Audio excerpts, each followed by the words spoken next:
maricón, ¿no? No, primero fue, quiero ser actor, luego soy maricón. Y sí que luego vino el, ahora soy travesti. Sí, fue un proceso un poquito complicado, un poco por eso, porque al final es como, por un lado por la preocupación de que te peguen una paliza por la calle, como siempre, que es como ahora solo falta que encima lleve peluca al niño, como para que encima ahora sí que le van a pegar una paliza. Al final esto no es un disfraz para mí esto no deja de ser como un poco, yo casi a veces le digo una pintura de guerra, ¿no? Esto es lo que a mí me da el permiso de ser el centro de atención. Hola Suéters, hoy me apuesto con una persona multidisciplinada. Ella te canta, te baila y te alegra el día porque te pincha unos temas que no te deja indiferente. Hoy damos la bienvenida a una persona súper vinculada al Euromundo. Damos la bienvenida a Alex Martin. Hola, buen día, Buenas noches, Alex. ¿Qué tal? ¿Cómo estás? Aquí viva, comodísima, como siempre. Preparado para que te desmoneticen YouTube.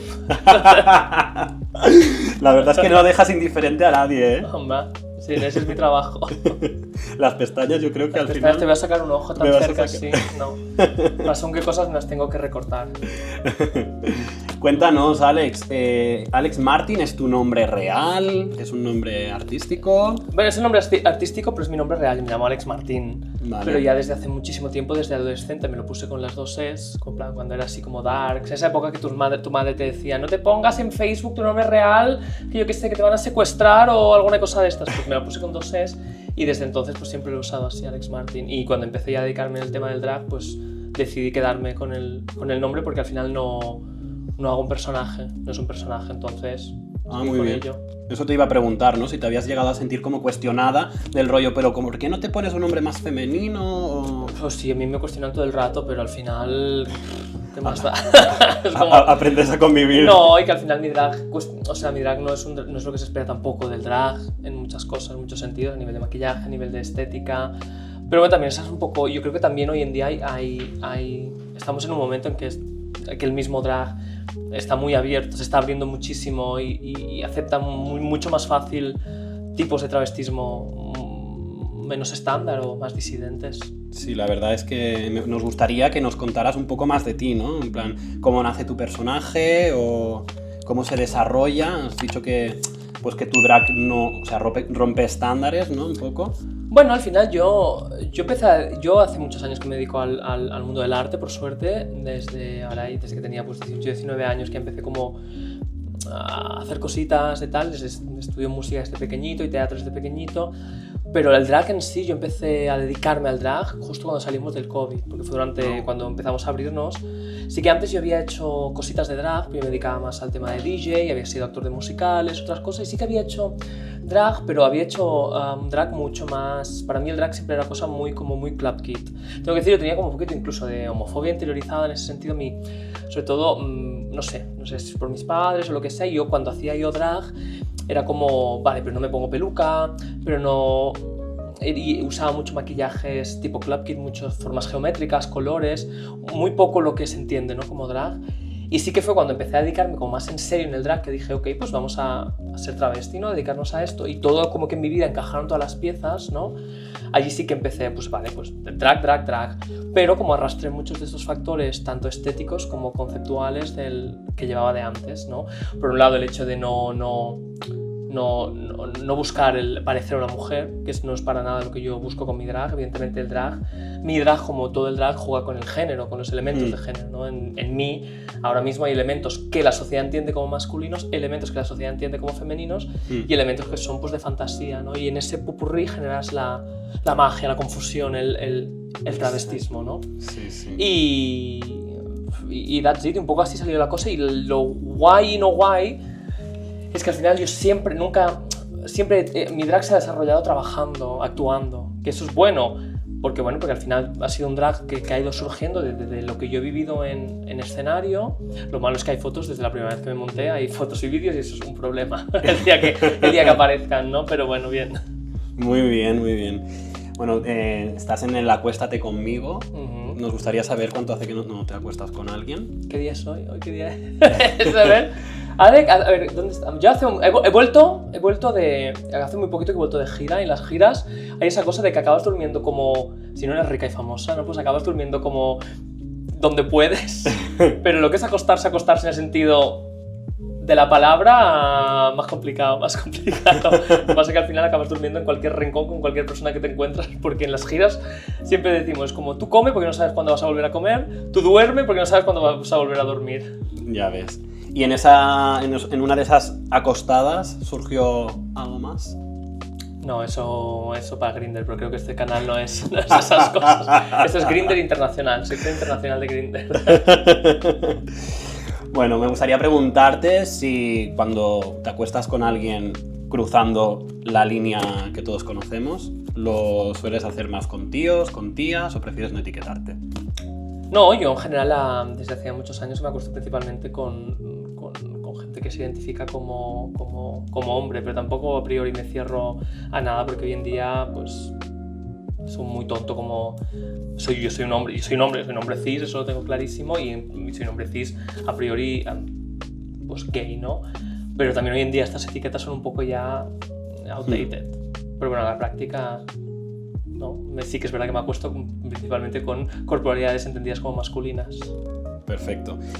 ¿Y cómo descubriste...? Es complicado todo eso. Sí. Es que hoy en día esto es una corporalidad entendida como masculina hoy en día. Imagínate, esta es la Agenda 2030. ¿Y cómo descubriste tu orientación? La verdad es que fue complicado, porque yo salí del armario con 18 años, habiendo tenido novias. En mis 16, 17 años había tenido novias. Pero una vez yo salí del armario, que me costó un montón, yo como que recuperé recuerdos de mucho más joven, bueno, recuerdos homosexuales, ¿no? De decir, hostia, pues sentirme atraído tal, o buscar imágenes, o tener esa... Y constantemente, pues como reprimirlas y tal, al nivel de eso son cosas que me han vuelto después, y decir, hostia, ¿cómo puede ser que tuvieses tú novias, que te acostabas con mujeres, que tuvieses novias, que buscaras activamente tener una novia, ¿no? Que te enamoraras, porque al final eso es válido igual, ¿no? O sea, los sentimientos, las cosas son válidas igual. Pero dices, hostia, ¿cómo puede ser habiendo tenido estas vivencias, estas emociones, mucho antes? Pero bueno, eso al final es una cosa, fue sobre todo pues, por mucha presión por parte de mis padres pobres, que ahora nos llevamos súper bien, ¿eh? Y la verdad es que lo hicieron como lo mejor que pudieron. Pero sí que es verdad que yo siempre todavía he sentido mucha presión, y yo sentía que como gay no era posible, ¿no? Que tú, si eras gay, no era posible tener una vida normal, ¿no? Una vida normal, aceptable. Sí, una vida aceptable, ¿no? Lo que se espera de ti, tener una familia, tener un trabajo, ¿no? Pues encontrar el amor, todas estas cosas, yo como que en mi mente era como, no era posible, ¿no? Y me costó mucho salir de aquí, y mi primer novio, creo que me llevo muy bien con él, el primer novio que tuve con 18 años, él siempre, ahora que somos amigos, siempre me lo recuerda, se lo recuerda a la gente, cuando estamos así un poco así de fiesta, Hanna, que conste que cuando empezábamos a salir le daba vergüenza cogernos de la mano por la calle y cosas así, y es verdad que de verdad fue un proceso bastante complejo. No, es verdad, fue un proceso complejo, y al final era un poquito eso, porque al final yo, tampoco que sea tan mayor, pero es que no teníamos referentes. Yo soy del 91 y es verdad que en mi adolescencia apenas había referentes, y los referentes que había seguían siendo muy obscuros, ¿no? En plan de... Sí que yo había visto... Bueno, es que ni eso, iba a decir Queer as Folk y tal, pero eso fue más tarde incluso. Realmente yo con 12, 13 años no tenía ningún tipo de referente normalizado, ¿no? Es verdad que se tendía como a vincularlo con lo oscuro, ¿no? Y no hace tanto, y esto, no, porque estaba pensando ahora eso, en Queer as Folk, Gossip Girl... Sí. Pero aún así, esto fue más tarde, porque yo Gossip Girl lo veía cuando tenía 18, 19 años, o sea, esto ya es un poquito más tarde, cuando yo ya había salido del armario, y aún así, los personajes homosexuales tendían como a... Tendían al ostracismo, al morirse de sida, al ser malas personas, ¿no? Al final seguían habiendo... Y realmente yo ya, no hace tantos años, yo tenía 10 años, estamos hablando de hace 20 años, ¿no? Hace 20 años no había aún referentes. Quizá a la industria también le interesaba, ¿no? Como estigmatizar un poco al colectivo. Bueno, lo que siempre se ha dicho, ¿no? Al final es como, ¿no? Los personajes queer como villanos Disney, lo de toda la vida, en plan eso... Exacto. ¿Y sentiste la misma presión a la hora de exteriorizar tu orientación sexual con tu gente? ¿O la profesión en la que ahora mismo te estás dedicando, que es la del drag. Sí que es verdad que al final el tema del drag ha sido un poco como... Yo tenía como muchas salidas del armario. Al final yo estudié biotecnología y yo iba para ciencias y todo, y yo llegó un momento en que dije, yo no quiero ser científico, quiero ser actor, porque en su momento quería ser actor. Y eso se vivió también como un proceso traumático, ¿no? Sobre todo hacia mis padres, ¿no?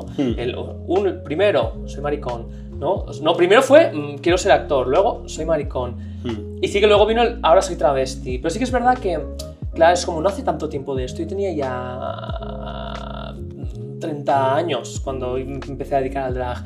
Y sí que para mí, sí que fue un poquito un proceso que les costó a mis padres, porque al final, sobre todo eso, a mis padres, que al final es lo que importa, ¿no? Porque al final lo que es el entorno más de mi entorno pues siempre ha crecido conmigo, ¿no? Pero sí fue un proceso un poquito complicado, un poco por eso, porque al final es como, por un lado por la preocupación de que te peguen una paliza por la calle, como siempre, que es como ahora solo falta que encima lleve peluca al niño, como para que encima ahora sí que le van a pegar una paliza. Pero encima es como yo hasta que el drag no me ha llevado a salir en TV3, o el drag no me ha llevado a viajar por el mundo, o el drag no me ha llevado ha costado un poquito que mis padres entiendan que este es un camino válido y que de hecho este es mi camino, porque al final con otro camino no hubiese podido hacer lo que he hecho. Totalmente. Pero bueno, que al final la cosa es que como ya cuando yo empecé a dedicarme al drag ya no le debía yo explicaciones a nadie, fue como en plan, ya no me tuve que esconder, ni que preocuparme, ni nada, fue en plan, pues ahora soy travesti, pues chica, ahora soy travesti. Una vez lo procesé yo, sobre todo. Y al final, mi drag también ha sido un proceso, ¿no? Y al final porque al principio el drag era una cosa muy teatral para mí. Ya. Y quieras o no, porque tampoco ha sido un proceso traumático, pero sí que yo he vivido un proceso de asimilación del drag como parte de mi vida. Digamos que se ha ido construyendo el personaje. Y se ha ido como bueno, tienes que hacer el proceso de decir, yo a veces existo en drag, ¿sabes? El drag no es una cosa, como yo tampoco no es un personaje, ¿no? Entonces, como no es un personaje, es una cosa como que de golpe se va como entretejiendo en tu vida y pasa a ser una faceta más. Y hay un día que te arreglas, ¿no? Todo el mundo, hay un día que vamos en chándal a comprar al Mercadona, hay un día que nos arreglamos más, pues hay un día que vas en drag.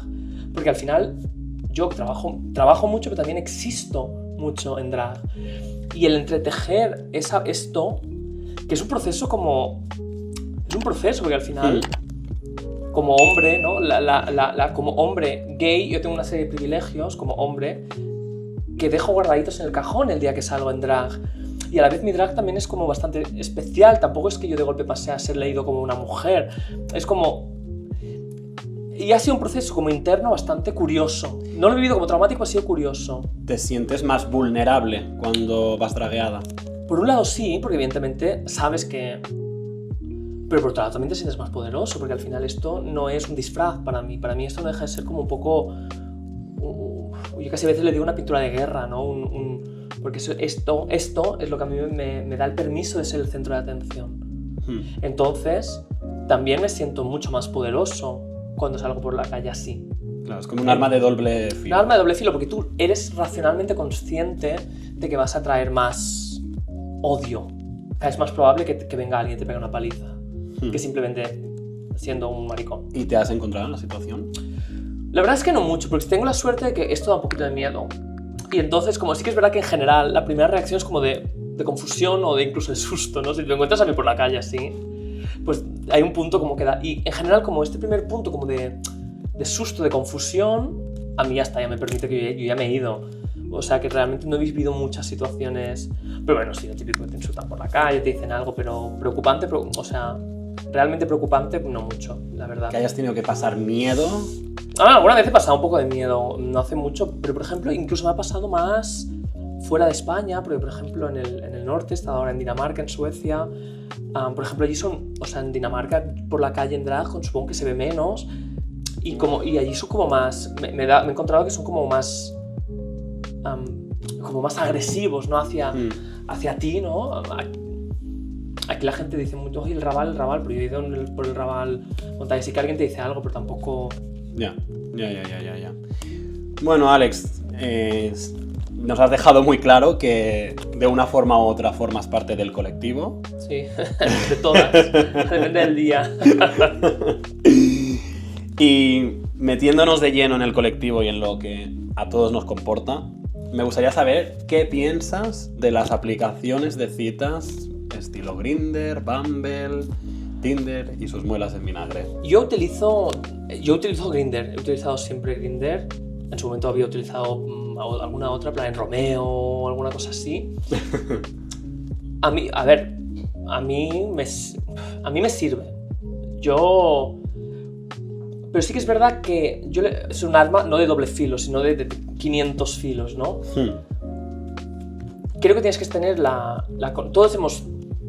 O sea, creo que al final tienes que tener muy claro lo que buscas y no dejarte como... Y a lo que vas, en el sentido de decir, yo entro a Grindr porque quiero acostarme con alguien.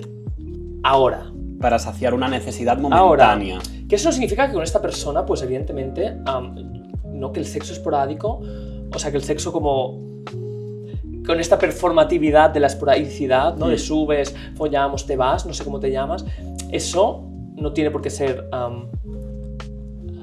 vacío de cuidados, de respeto, etcétera, etcétera, etcétera. Pero bueno, es como yo entro aquí porque quiero sexo, ¿no? Si tú entras a un Tinder, por ejemplo, Tinder me parece que es más complejo, pero sobre todo muchas veces por esto, pues como ¿qué es lo que tú estás buscando? ¿Tú buscas conocer a alguien? ¿Buscas cariño? ¿Buscas dormir con alguien? ¿O buscas sexo? Yeah. Y para mí las aplicaciones, para mí Tinder y Bumble y estas no dejan de ser una especie como de heterosexualización del Grindr, ¿no? Que también tiene sentido porque evidentemente es inviable ¿no? que una mujer heterosexual pueda estar en una aplicación tipo Grindr a la merced de todos los hombres heterosexuales a 500 metros a la redonda. Sería absolutamente inviable. Pero sí que es verdad que para mí las capas, ¿no? El disfraz este como que tiene Tinder lo hace un pelín más delicado en el sentido de ¿qué es lo que tú estás buscando? ¿Qué buscas? ¿Buscas conocer a alguien? ¿Irte a tomar cerveza? ¿Buscas ampliar buscas pareja? ¿Realmente cuánta gente que lo que busca es novio? O se cree asume. Pero asume y acepta. Es como, no. Yo ahora mismo lo que necesito en mi vida es encontrar pareja. Yo quiero una persona con la que construir un proyecto, con la que irme a vivir juntos. La mayoría de gente tampoco es capaz de identificar y verbalizar qué es exactamente lo que necesita. Y yo creo que aquí está el kit. Y en las aplicaciones, si tú entras con la idea de lo que quieres, yo creo que pueden ser válidas y pueden ser útiles. También es verdad que tienes que saber a lo que te enfrentas. Sabes que si entras en Grindr tienes unas probabilidades muy altas de enfrentarte a una gran cantidad de rechazo. Porque al final Grindr es un entorno muy violento. Pues bueno, entro en Grindr, si en 20 minutos no tal, paro. Porque, ¿no? Por así decirlo, por no entrar en un bucle, ¿no? Llevo 2 horas siendo rechazado en una aplicación y te vas a dormir, pues hecho una... Entras como en un círculo vicioso, también. Por eso mucha adicción. Por eso creo que es complicado. Que puede ser válido, pero para ser válido tienes que tener las ideas muy claras, tanto de lo que buscas como de a lo que te puedes enfrentar. Y siempre eso no quita, yo puedo performar perfectamente. No, la cita está de Grindr, tú ves, la puerta, no, me esperas ya, desnudo, toda esta cosa, vale, perfecto, la podemos performar, A mí soy el primero que me encanta este tipo me pueden gustar este tipo de situaciones. Por eso no quita que luego, ¿no? O sea, vale, hemos performado. Hola, ¿qué tal? ¿Necesitas algo? ¿Quieres usar el baño? ¿Un vaso de agua? ¿Cómo te llamas? 2 besos, chao. Obvio que al final es como, por mucho que performemos la sexualidad salvaje, la sexualidad, el anonimato, estas cosas, no dejamos de ser humanos. Exacto, no vamos a perder el de eso, ¿vale? ¿Qué tal? ¿Con qué te dedicas? ¿Qué haces aquí? No sé qué, pum, yo qué sé. ¿Y en qué punto se encuentra Alex Martín en este momento? ¿Abierto al amor? Sí. ¿Abierto a...? Yo ahora hace 2 años que me separé. Yo tenía una relación de 3. Estuve 7 años con 2 parejas. Y realmente un poco desde cuando me separé de ese momento también me di cuenta que no había estado nunca solo como persona adulta. Porque al final, antes de esta pareja, había enganchado pertinente con otra pareja. O sea, realmente yo nunca había sido un adulto funcional, independiente, solo. Vale. Y ha costado, ha sido un proceso de año y pico, bueno, prácticamente. Ahora me siento como que estoy bien, en el sentido de decir, estoy bien solo. Tengo vínculos, tengo amigos, tengo vínculos. No me gusta mucho usar la palabra vínculo porque al final vínculo desjerarquiza mucho. O sea, el vínculo será una persona con la que quizás me acuesto o una persona con la que quizás no me acuesto, porque al final tenemos mucho la pantalla de un amigo, con un amigo no te acuestas. Claro. Y a veces hay personas con las que podríamos considerar mi amigo, pero con las que hago sexo, personas que son mi amigo, pero dormimos juntos abrazados, Claro. personas que, ¿sabes? O sea, que al final es como... Sí, que vosotros decidís el vínculo al final que Exacto. queréis como llevar a cabo, ¿no? Y sí que evidentemente estoy abierto a todo lo que me traiga la vida, porque realmente yo creo que he llegado al punto de, ok, estoy bien, estoy a gusto, sé lo que quiero, sé lo que busco. Claro, también pasa que yo puedo vincularme, conocer gente y establecer relaciones, pero también llega un punto en que para que alguien sea, ¿no? Pues una persona nuclear en tu vida, ¿no? Un novio, en el sentido como ¿no? tradicional de la palabra, una persona que realmente sea nuclear en tu vida, a la que consideres pues, un copiloto real, ¿no? Claro, cada vez entre comillas es más complicado porque realmente tiene que ser una persona que se pueda moldar a lo que tú tienes construido como vida, que en mi caso no es muy sencillo. ¿Crees en el amor? Sí. Pero también creo que se tiene que deconstruir un poquito el concepto del amor, ¿no? Porque al final el enamorarse... Yo creo en la ilusión, creo que tenemos derecho a la ilusión, ¿no? Y creo en el querer, ¿no? En el amar. Pero tenemos que vigilar que ni la ilusión ni el querer, ¿no? nos arrastren a los cuentos de amor romántico. Al final el amor romántico no deja ese amor, ¿no? doloroso, ¿no? O esa expectativa, esa cosa, es complejo. Y yo creo que al final, claro que queremos, queremos, amamos, nos enamoramos y merecemos ilusionarnos. Que eso al final lo que es el enamoramiento un poquito, tal y como lo entendemos, es como ilusionarse por algo, por alguien, ¿no? Y ahora me voy a poner muy profundo y muy intensa. Bueno, más que yo. Ya has visto que... Aunque luzca así, soy muy intensa. Pero nos merecemos cuidar, pero también ser cuidados, ¿no? Claro, es que aquí está el kit de la cuestión. No, yo hablo por eso. Yo me considero una persona poliamorosa, no monógama, pero sobre todo porque al final creo en las redes, ¿no? Porque al final, en una sociedad, sobre todo aquí, viviendo aquí en una gran ciudad, estamos en una sociedad que nos empuja al individualismo y al consumismo, no solo de cosas, sino también de personas, de cuerpos, de afectos, ¿no? Y al final, contra esto, lo que se tiene que hacer es el cuidado radical, las redes de apoyo y realmente construir una vinculación, unas redes horizontales de cuidados mutuos, ¿no? Porque al final, yo tengo la suerte que tengo a mis padres, por ejemplo, cerca, ¿no? Pero la mayoría de gente no tiene ni esa suerte aquí, ¿no? En las capitales. Y entonces al final, bueno, y que yo al final, con todo el amor del mundo, pero o sea, mis padres viven a 40 kilómetros de aquí, ¿no? Pero si un día me despierto a 40 de fiebre, a mí, quien me va a acompañar al CAP o quien me va a hacer un caldo va a ser la persona que vive conmigo, mi compañero de piso, ¿no? Por así decirlo. O si necesito, cuando me vaya al bolo, pues será uno de mis vínculos que vendrá a ayudarme a atar el corsé, ¿sabes? Claro. Y entonces tenemos que cuidar mucho eso, desjerarquizar, sobre todo desjerarquizar mucho estas cosas. O sea, tu mejor amigo o tu compañero de piso no son menos importantes que tu madre en muchos contextos o que tu novio, en caso de que haya un novio. Porque si jerarquizamos el sexo, jerarquizamos las relaciones, es más fácil que nos veamos solos. Pues yo te quiero comentar una cosa. Coméntame. Y es que a partir de este momento quiero que sepas que yo quiero formar parte de tus vínculos y si necesitas que te ate el corsé, yo te lo ato. Bueno, a veces son más cosas, ¿no? Los vínculos. Bueno. Como dice la madre de Sofía Sueskun, ¿cómo se llama? No tengo ni idea, yo voy muy pedo, yo voy fatal de estas cosas. Bueno, que dice atar el lacito, ¿no? Atar el lacito, hombre, pues sí, es muy complicado. Las travestis yo soy una persona muy inútil y cada vez más, ¿no? A medida que la vida me da mejor, cada vez soy más inútil, más incapaz de hacer las cosas normales. Vamos a hablar un poco de los miedos, porque al final es algo que va intrínseco en el mundo del arte, en el mundo personal también, y supongo que en el mundo drag, no sé por qué, me da la sensación de que tiene como un punto que está como bastante arraigado. Entonces me gustaría saber qué es lo que le dirías a aquellas personas que piensan o desprecian que el drag es un arte de segunda, ¿no? Porque eso es lo que comentaba... Supreme. Supreme ¿no? Deluxe. Supreme, que se hizo Eso. viral. Supreme Sí. Deluxe, se me ha ido de la cabeza. Al final el tema es... El drag el drag no deja de ser un paraguas, ¿no? El drag es... ¿Qué es el drag? El drag, el travestismo deja de ser no todo un saco, ¿no? de performers, ¿no? Que se definen bajo ese paraguas. Y dentro de ese paraguas hay de todo. Y hay arte muy elevado y hay arte, pues bueno, que es más de día a día. O sea, hay de todo en este tal. Y como tal, pues hay como las dos cosas aquí. Que el drag en sí puede ser muy elevado.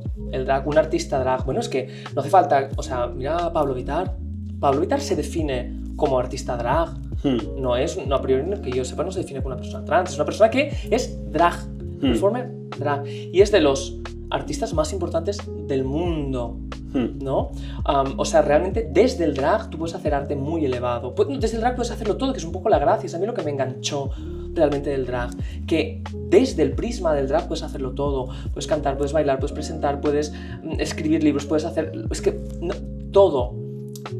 La otra faceta de esto, que es un poco lo que comentaba Supreme, ¿no? Que ya no solo quizás tanto como en el drag, pues el rollo del entretenimiento, ¿no? El entretener. Pues eso, y claro, al final todo el mundo le gusta, ay, que la travesti, no, pero sí que es verdad que, por ejemplo, no, es muy difícil ligar cuando vas en drag, ¿no? Y al final no dejas de ser una parte como un elemento como casi decorativo, ¿no? Y sí que es difícil, a veces todo un tema, ¿no? El ser disidente, también dentro del colectivo ser disidente, tú lo vives a través del drag, que no deja de ser una performance, pero lo que pasa cuando eres drag, cuando eres travesti, es que muchas veces vives...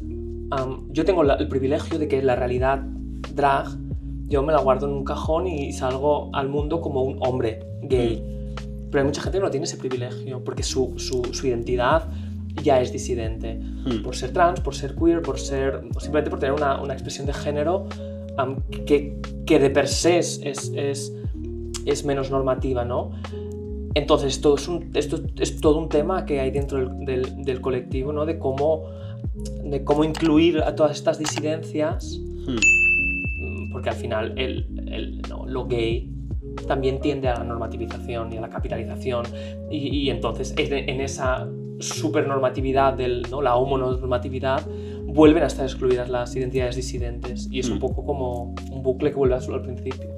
Y me gustaría como mencionar un poco el tema me voy a algo muy serio y muy intenso, el tema del suicidio. ¿Tú crees que en las diferentes disidencias de las que tú mencionas, estas personas han podido, pues, al no sentir que tienen un lugar, pues a tender a tener como pensamientos como súper intrusivos? Pero eso no es una opinión, al final es un hecho, hay estudios, ¿no? Al final, sobre todo la gente trans, o sea, realmente las infancias trans, las adolescencias trans son grupos, son colectivos que tienen unos ratios de suicidio altísimos, unos ratios de pensamientos intrusivos sobre el suicidio altísimos, y eso es un hecho, ¿no? Y por eso es tan importante la creación de referentes, la creación de espacios donde esta gente pueda sentirse incluida, porque si no, es que estamos en las mismas. ¿Y tú has llegado a tener pensamientos intrusivos? No, sí que creo que pasé una época muy mala, a los 16, 17 años pasé una época muy mala, yo creo que pasé una depresión,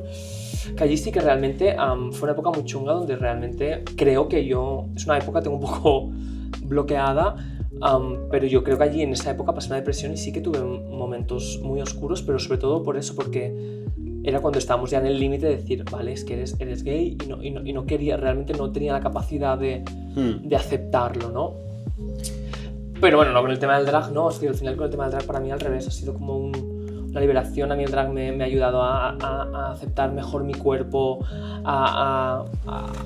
bueno, a todo. A mí el drag me ha ayudado muchísimo a quererme más, Ahora te iba a preguntar que me dijeras una cosa o cosas muy positivas que te haya aportado el drag. No, es que para mí el drag ha sido la pieza clave en mi vida. Yo al final yo siempre he querido hacer muchas cosas, me gusta cantar, pero yo quería hacer musicales y soy actor y escribo mis canciones y publico mis canciones y me gusta mucho hacer televisión y presentar y no sé qué, no sé cuántos y DJ y era como, ¿cómo encaja todo esto? Era muy complicado de manejar, de entre comillas vender, en el sentido de decir, ¿qué eres tú, no? Claro. Y cuando yo toqué la tecla del drag, como que todo esto encajó y a mí el drag me permite esto justamente, a mí el drag me da una libertad creativa enorme, una libertad estética enorme y al final yo puedo hacer lo que quiera. Ahora, de aquí me voy a un concierto, yo tengo una hora de concierto, puedo hacer literalmente lo que quiera, mientras esa gente esté entretenida, yo puedo hacer lo que quiera. O sea, el poder que tiene eso, creativamente decir, no, es que yo ahora, si quisiera, podría decir, mira chicos, hoy voy a cantar el viaje de Copperpot de principio a fin. Y todo el mundo diría, y lo haría, ¿sabes? Y punto, ¿no? Sí. Y entonces, eso es una cosa brutal que me ha dado el drag. Y me ayuda también a romper muchas cosas. Yo siempre he tenido muchos complejos físicos, porque al final yo era niño gordo se queda niño gordo toda la vida, ¿no? Y el hecho de trabajar con mi cuerpo, ¿no? De trabajar estéticamente con mi cuerpo, al final yo mi drag, yo no modifico nunca mi cuerpo, nunca me pongo ni pechos, ni culo, ni nada. Simplemente yo trabajo con mi cuerpo y con las formas que mi cuerpo puede generar, ¿no?